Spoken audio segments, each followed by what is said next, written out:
What's up guys? Itutour ko kayo sa cold room namin dito sa work. And naka-jacket na ako. I'm prepared. Yan. Let's go. So yan yung door. Mabigat kaya to. Matigas ka. Yan. Tada! So ito yung cold room namin. Yan laman. Yung mga native egg tsaka small egg wala na. So, andito yung mga tofu. Dinig niyo ba ako? Tapos, andito yung mga toge. Tapos, nag-iba sila ng pwesto. Andun na yung mga eggs. Kasi nakaraan, madami yan. Ayan. Sa bawat mga... Andito yung mga, solid na vegetables.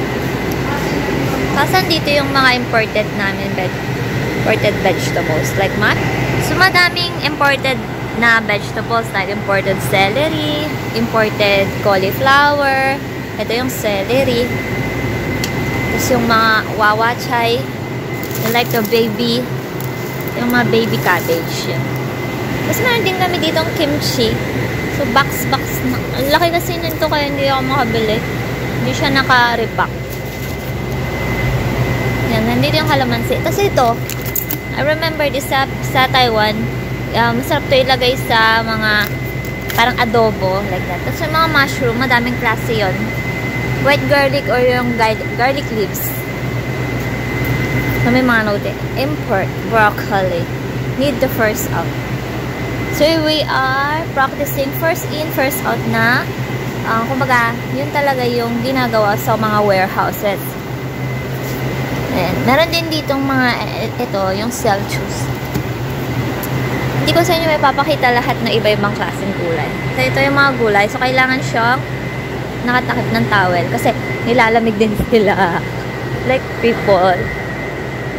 Kasi ito. What's this? Which vegetable is this? Ayan. Kangkong.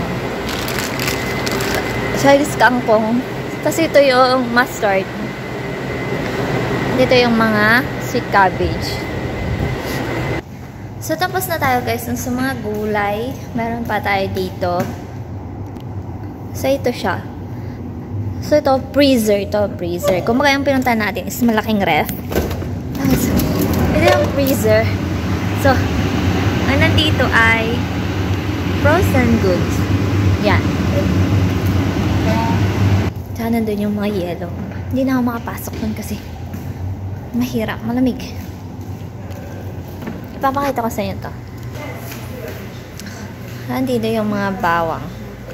Mga dry na bawang sibuyas, luya, tapos yung patatas, ang tawag ng sayote. Andito rin yung kamatis. Ito pa. Okay, wala ito. Ayan. Ito yung kundol. Ang lalaki. Tapos papakita ko sa inyo guys yung dinesign namin. It's Christmas here in Lanhai or Dubai.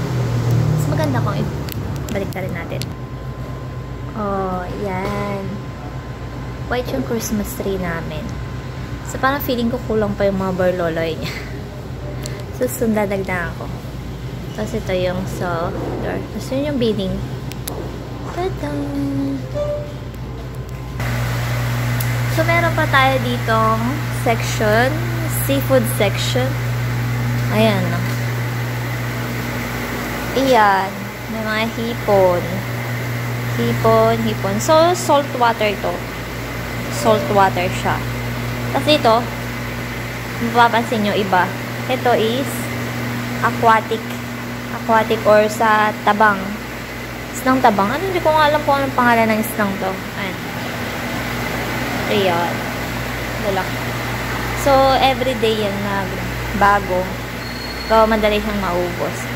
So, ito may mga maliliit na shells. Hindi ko siya kilala. So, ito.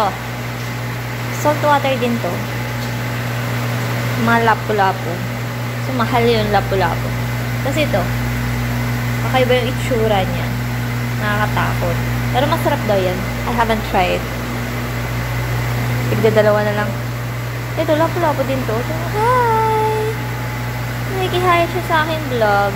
Hello! So, that's all guys. I'm happy naman dito sa work ko. Sa translator dito. Tignan nyo naman yung buko. Ewan ko. Naging ganyan na siya. Thank you guys for watching. O kung bago ka sa aking YouTube channel, click the like, subscribe button, and share to your friends. And, mag-share din ako ng ibang videos sa mga experience ko dito as translator. Meron akong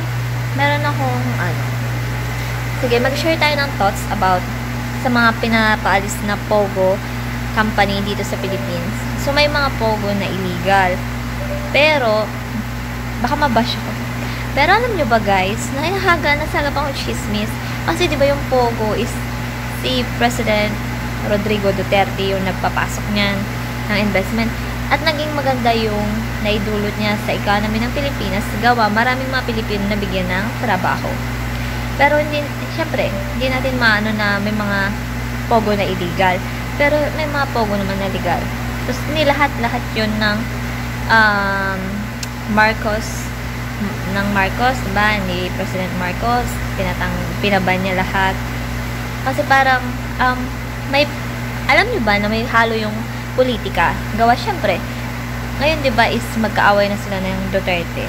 So parang, pinalalabas na sa atin na ang Pogo ay masama, hindi maganda yung sa Pilipinas, dahil nga, kalaban niya ang Duterte. So, may politics pa rin doon. Nangyayari, ang mga Pilipino kasi, madali tayong mauto. Totoo naman talaga yun. Kasi, hindi na natin nakikita yung totoong nangyayari sa Pilipinas. Tsaka, maraming Pilipino yung madaling mabola. Diba? Na pinangakuhan nga lang tayo ng magiging 20 pesos yung bigas. Diba? Binoto na natin siya. So, yun yung, kumbaga lang, comments ko dyan. Pero, alam niyo ba guys, na may mga Pogo pa rin dito na nag-operate. Tapos, ang question ko, si Alice Go, bakit hindi ko na siya nakikita sa news? Bakit kaya? Paano niya nalusutan yun? Kaya, pinapanood ko rin yung statement ni Vice President Sara Duterte. And, nagsasabi siya tungkol sa mga, ano ba tawag dito? Congress. Yung mga nasa Congress. Diba? So, parang, mako-question mo sila, nasaan na si Alice Go? So, pinakawalan na ba yun ng Kongreso? Tapos na ba yung issue niya? Or, behind that, meron pa silang ginawa? Or behind that, anong ginawa nila? Ba't hindi ko sa news na, ano ba yun? Nakulong ba siya?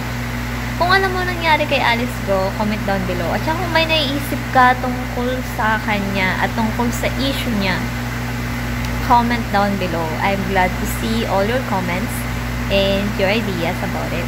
So, kailangan natin mag-voice out kasi parang masyado na tayong nauuto. That's all guys. Thank you for watching. God bless you and Saiyan. Bye!